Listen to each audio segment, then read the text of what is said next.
Net satisfaction rating ni BP Sara sa latest survey ng SWS. Tumaas pa po ang net satisfaction rating ni BP Sara. Ito ang Wow Trending. Mula plus 29 noong March 2026, umakyat ito ng plus 31 ngayong June 2026. Vice President Inday Sara Duterte, tumaas pa ang net satisfaction rating ng plus 31 sa pinakahuling SWS survey. Umakyat sa plus 31 ang net satisfaction rating ni Vice President Inday Sara Duterte batay sa pinakahuling survey sa Social Weather Station SWS na isinagawa noong Hunyo 20 hanggang 29, 2026. Sa naturang survey, 58% ang respondent ang nagsabing sila ay satisfied sa performance ng Vice Presidente, habang 26% ang dissatisfied at 16% ang undecided. Ayon sa SWS survey, ang plus 31 ay nasa antas ng good at mas mataas ng 2 puntos kumpara sa plus 29 o moderate na naitala noong Marso 2026. Ikinatuwa nga ito ng mga taga-suporta ni Vice President Inday Sara Duterte kahit pa sa kaliwat kanang paninira nila kay Vice President Inday Sara Duterte, at para nga na masiguradong hindi na ito makatakbo sa pagkapangulo sa taong 2028 ay pina-impeach nila ito. Pero kabaliktaran ang nangyari, imbis na mawala ng gana ang mga tao kay Inday BP Sara, abay mas lalo pa itong lumakas at tumaas ang rating.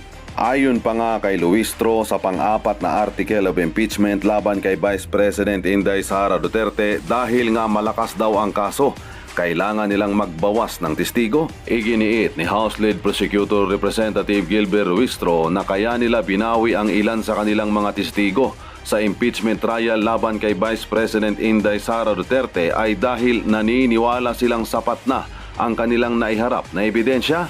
Ayon kay Luistro, let me reiterate the reason why we withdraw. Dahil malakas ang kaso, kompleto na ang ebidensya. Sinabi rin ni Luistro na si NBI Director matibag na lamang ang ihaharap nila na huling testigo para sa Article 4 ng impeachment complaint.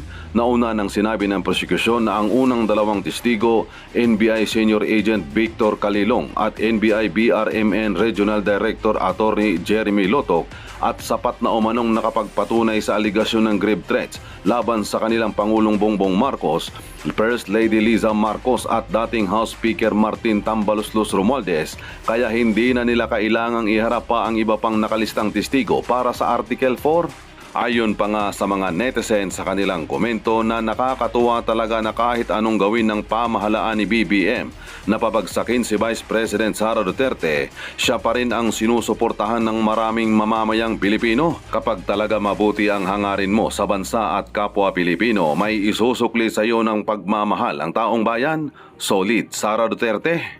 Ang Vice President Sara Duterte lang ang pag-asa na maimbestigahan ang anomaly sa flood control. Kung hindi kaya ng Pangulong maimbestigahan, mag-resign na lang. Wala namang naipakulong, baligtad ang kalaban sa politika, yung pinakulong niya. Post ng News 5, ito po yung resulta ng net satisfaction rating ni BP Sara sa latest survey ng SWS.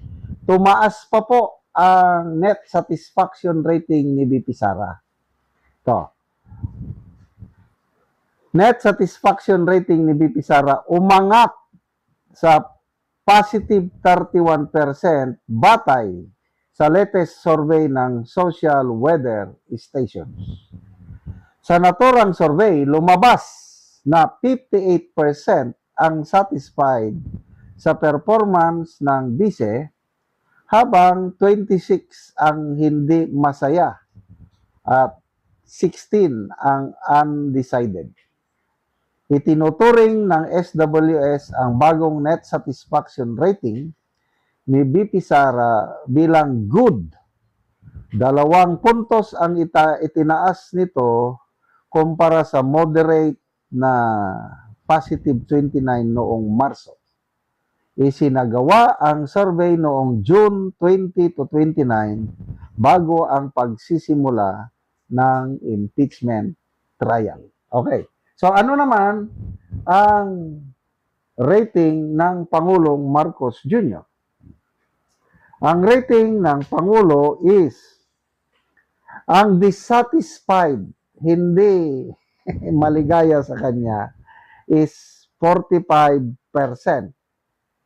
Ang satisfied sa kanya is 38%. Ang undecided is 17%. Kaya ang kanyang rating is -7. Yan po ang rating nilang dalawa. -7 versus +31. Sabi ni Auntie Claire, hindi daw apektado ang Pangulo sa mataas or mababang rating niya. Basta magtrabaho lang daw siya ng magtrabaho. Kaya napakasipag ang Pangulo. I think nandun pa siya sa Singapore, nagbiyahe, gumastos na naman, ginamit, of course, ang ating taxes. Anong hangarin niya doon? I don't know. So, siya na yung pinaka most troubled president in our history. Nung una, pinagmamayabang. Ano daw? Manghikayat ng mga foreign investors.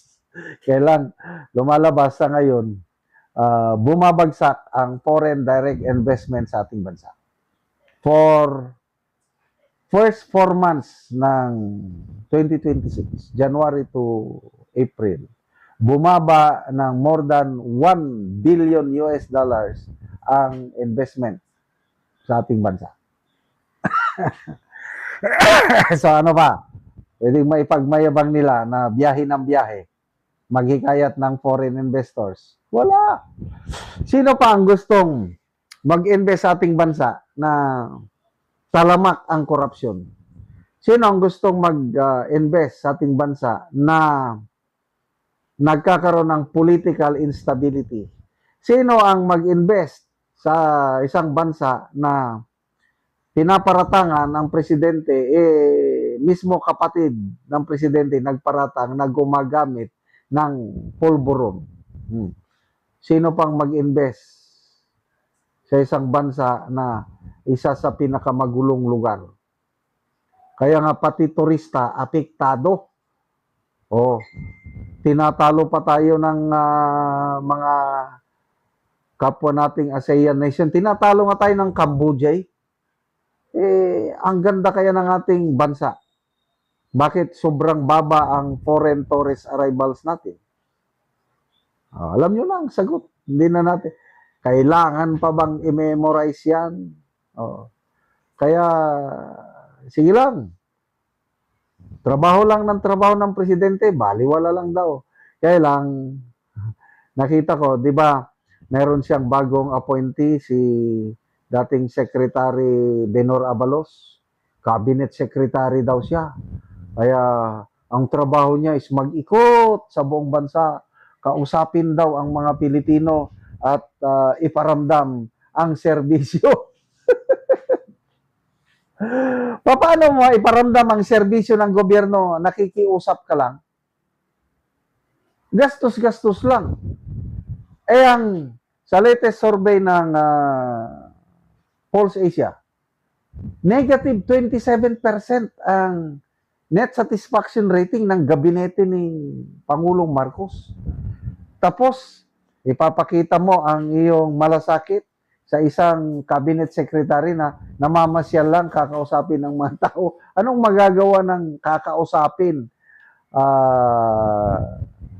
We do not need talk, we need cash. Kung ang mga tao pa, pakita nyo, serbisyong totoo. Hindi yung puros kayo salita. Ngayon, magsosona na naman siya. Kailan bang sona? July 27. Paano niya ngayon sagutin yung paniningil ng taumbayan yung mahiya naman kayo? Ano kayang sasabihin niya? Ipagmalaki niya, marami na tayong naipakulong at marami pang makukulong. Sinong napakulong? Yun, napakulong natin Senator Rodante Marcoleta dahil lumustay siya ng 75 million. Pinaghinalaan na lumustay ng 75 million. Kailang pera yon ng private individual. paano mo maipagmamalaki na mahiya naman kayo? Ang napakulong nyo ay mga dilis. Yung mga big fish. Martin Romualdez, hayahay. Saldico, hayahay. O, sino pa? Wala na. Kaya, pinagmamayabang ng Pangulo nga, siya lang daw ang presidente na nakagawa niyan, nagpa-imbestiga at nagpakulong. Sige na lang, pabayaan na lang natin. Diyan siya mataas ang rating, yung pagpapakulong. Salamat mga kaibigan sa inyong pagsubaybay sa channel.